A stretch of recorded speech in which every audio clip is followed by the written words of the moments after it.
আসসালামু আলাইকুম আমার প্রিয় শিক্ষার্থী, আশা করি সকলেই ভালো আছো। আমি তোমাদের সাথে আজকে জাস্ট নতুন কারিকুলাম নিয়ে সিম্পল কয়েকটা বিষয় আলাপ করব, যেটা তোমরা জানো এবং বোঝো। তো আসলে কারিকুলামটা কি ভালো না খারাপ সেই নিয়ে তো সবাই সন্দিহান। সব কিছুরই ভালো খারাপ আছে, কারণ একটা ছুরি যদি ডাক্তারের হাতে যায় সে কিন্তু এটা দিয়ে একটা রুগী বাঁচাবে, আর একটা ছুরি যদি একটা ডাকাতের হাতে যায় সে কিন্তু মানুষ মারবে। তো ডিপেন্ড করে কে ইউজ করতেছে।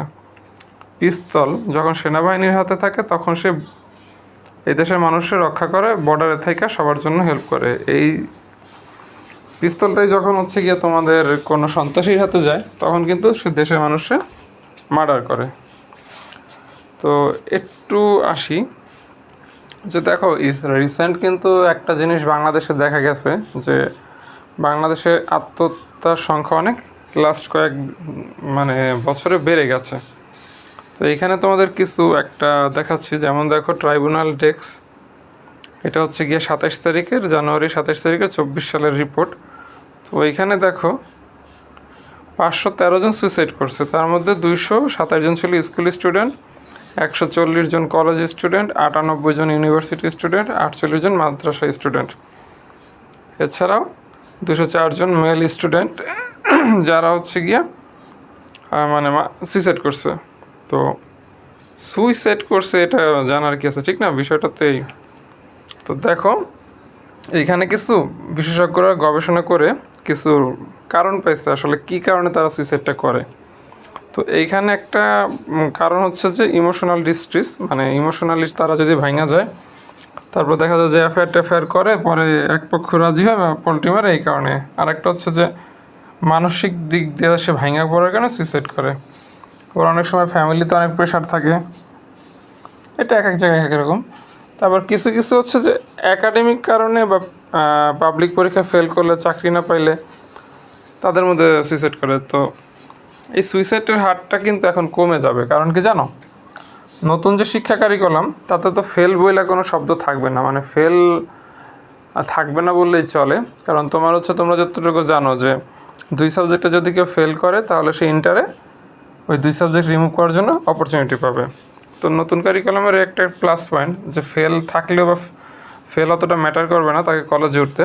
তো তার একাডেমিক কারণে অ্যাটলিস্ট সুইসাইডটা হবে না, সে জিনিসটা তো রিমুভ হইল। এইবার আসলে জোড়া কাজের গুরুত্ব।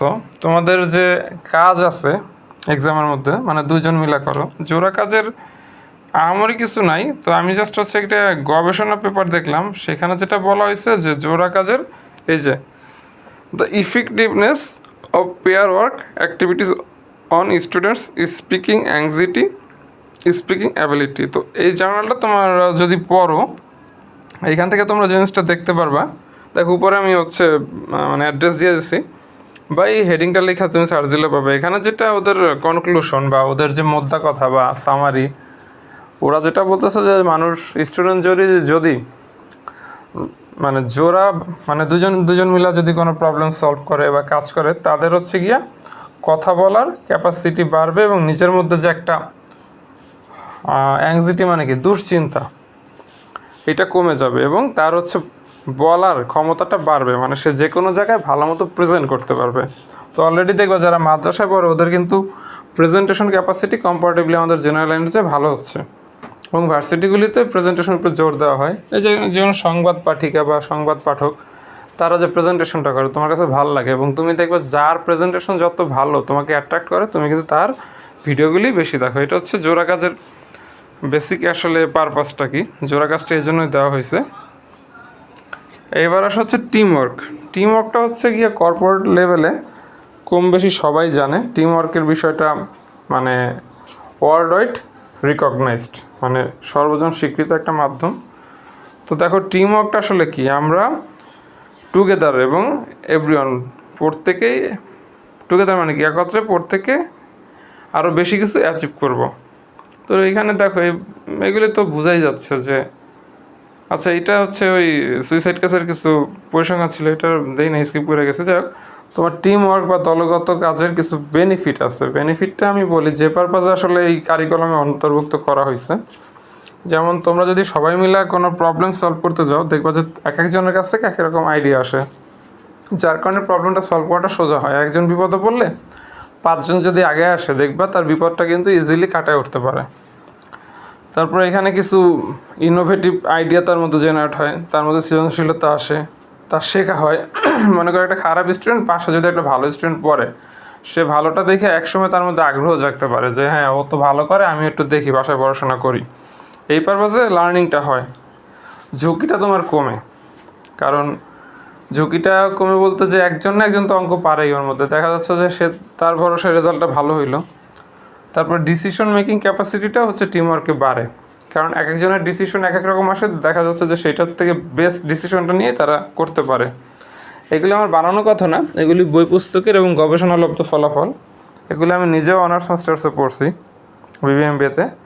তারপর কোম্পানি চায় তার প্রফিটেবিলিটি বা লাভ বাড়াইতে, সেইটা টিমওয়ার্কে কাজ করে। মোরাল মানে হচ্ছে তোমার নৈতিকতা।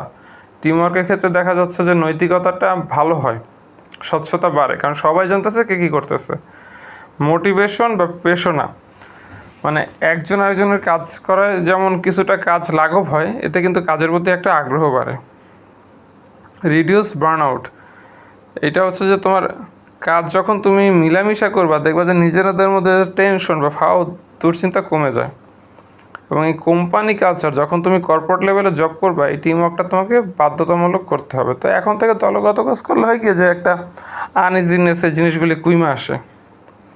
রিডাকশন রেসিজম, মানে এই যে ধর্ম বর্ণ এগুলি অনেকে কাউন্ট করে। তো এখন হচ্ছে কি, যে তুমি সবার সাথে কাজ করতেছো, যার কারণে তুমি কে কোন ধর্মের, কোন বর্ণের, কোন জাতের, এগুলি নিয়ে মাথা কামানো তোমার সময় হবে না, তোমার কাছে অ্যাজ ইউজুয়াল একটু স্বাভাবিক লাগবে। আচ্ছা, এইবার আসো একটু আমাদের যে জাতির গঠন বা সংবিধানেও কিন্তু এই জিনিসটা অনেকটা হেল্পফুল, মানে নতুন কারিকুলামের আলোকে সংবিধানের সাথে মিল আছে। যেমন দেখো, ধর্ম নিরপেক্ষ এবং ধর্মীয় স্বাধীনতা। বাংলাদেশের সংবিধানের 12 নম্বর অনুচ্ছেদ ধর্ম নিরপেক্ষতার কথা বলা আছে।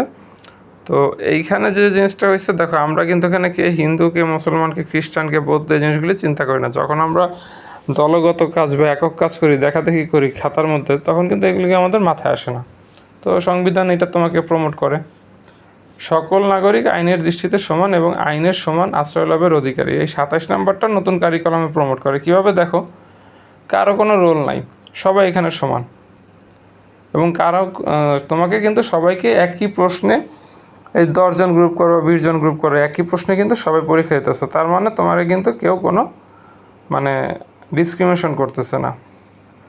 এবং দেখো 28 নম্বর অনুচ্ছেদে বলছে যে কেবল ধর্ম, গোষ্ঠী, বর্ণ, নারী, পুরুষ বা জন্মস্থানের কারণে কোনো নাগরিকের প্রতি রাষ্ট্র বৈষম্য প্রদর্শন করিবে না। এই যে রোলগুলি থাকলে হয় কি, একটা বৈষম্য হয়ে যায় না নাম্বারের কারণে, যে ভালো খারাপ, এই বৈষম্যটা কিন্তু এখন উঠে গেছে, কারণ তোমাদের কোনো মেরিট লিস্ট নেই। তো এখানে কিন্তু সংবিধানেরই বাস্তবায়ন হইতেছে। তারপর দেখো, রাষ্ট্র গণজীবনে সর্বস্তরে নারী পুরুষের সমান অধিকার লাভ করিবেন। এটা হচ্ছে তোমার সংবিধানের 28 নম্বর ধারায় বলা আছে, 28-এর উপধারা 2। তো এইখানে কিন্তু এটাও বাস্তবায়ন হয়, কারণ তোমরা এখন যে একসাথে পরীক্ষা দিতেছো, এখানে গার্লস স্কুল, যে সময় তুমি কলেজ উঠবা, একসাথে ছেলে মেয়ে পরীক্ষা দিবা, তখন কিন্তু সমান অধিকার পাবা। 3 নম্বরটা দেখো, কেবল ধর্ম, গোষ্ঠী, বর্ণ, নারী, পুরুষ, জন্মস্থানের কারণে জনসাধারণের কোনো বিনোদন বা বিশ্রামের স্থানে প্রবেশ কিংবা কোনো শিক্ষা প্রতিষ্ঠানে ভর্তির বিষয়ে কোনো নাগরিক কোনোরূপ অক্ষমতা, বাধ্যবাধকতা, শর্তের অধীন করা যাবে না। এটাও কিন্তু এখানে প্রমোট করে। কিভাবে দেখো, মানে এক তো বললাম যে সময় কম্বাইন ইন্টারে পড়বে এবং কারিকুলাম চলবে, তখন তুমি ছেলে মেয়ে পাশাপাশি বসে পরীক্ষা দিতে পারবা। এবং এখন যে তোমাদের হিন্দু মুসলিম, আগেই আমি অলরেডি বললাম, সেই ডিসক্রিমিনেশনটা হচ্ছে না। তারপরে শিক্ষাক্ষেত্রে, প্রতিষ্ঠানের ক্ষেত্রে যেহেতু তোমার রোল নাম্বার নাই, তো তোমার মানে সবাই তো এখন আমার কাছে সমান। এবং তোমার যেহেতু মার্কস নাই, জিপিএ নাই, জিপিএর কারণে তো বোঝা যেত কে একটু ভালো কে খারাপ। তো এখন সবাই ত্রিভুজ, যদি সবাই ত্রিভুজ পাও, এখানে তো আসলে মার্কস নাই, তো তুমি সবাইরে আমি সমান করে ফেললাম।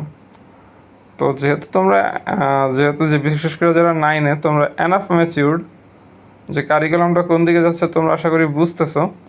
তো বুদ্ধিমানের কাজ হবে নিজ দায়িত্বে একটু পড়ালেখাটা বাড়াও এবং নিজের এই স্কিলটা ডেভেলপ করো, যাতে পরের সহায়তা করতে পারো। দেখাদেখির মেন্টালিটি বাদ দিয়ে তোমরা যাতে নিজে লিড দিতে পারো, পরেকে দেখাইতে পারো। মানে আমি অঙ্কটা ভালো মতো করলাম, লাগলে আমি ক্লাসে গিয়ে 8টারে 10টারে দেখাবো। এতে হবে কি তোমাদের মধ্যে ঐক্যতা বাড়বে, হিংসা কমবে, এবং সবাই সবাইয়ের যে সহযোগিতা বা ইউনিটি ইজ স্ট্রেংথ, এই টেন্ডেন্সি তোমাদের মধ্যে ডেভেলপ হবে। তো কারিকুলামের উদ্দেশ্য আসলে এইগুলি, যে তোমাদের আসলে মানুষ হিসেবে যে কিছু কোয়ালিটি ডেভেলপ করা। তো এইগুলি তোমার এখন থেকেই কাজ করার মাধ্যমে তোমার ডেভেলপ হবে, কিন্তু নিজের মধ্যে একটু পড়ালেখাটা কন্টিনিউটি রাখতে হবে। আদারওয়াইজ তো তুমি মানুষ হইতে পারবে না, মানুষ না হইতে পারলে তুমি কারো হেল্পও করতে পারবে না। তো ওভারঅল হচ্ছে কারিকুলামের কিছু পজিটিভ সাইড আমি বললাম, তোমরা যে যেভাবে নাও। তো আশা করি সবাই ভালো থাকবে। আসসালামু আলাইকুম।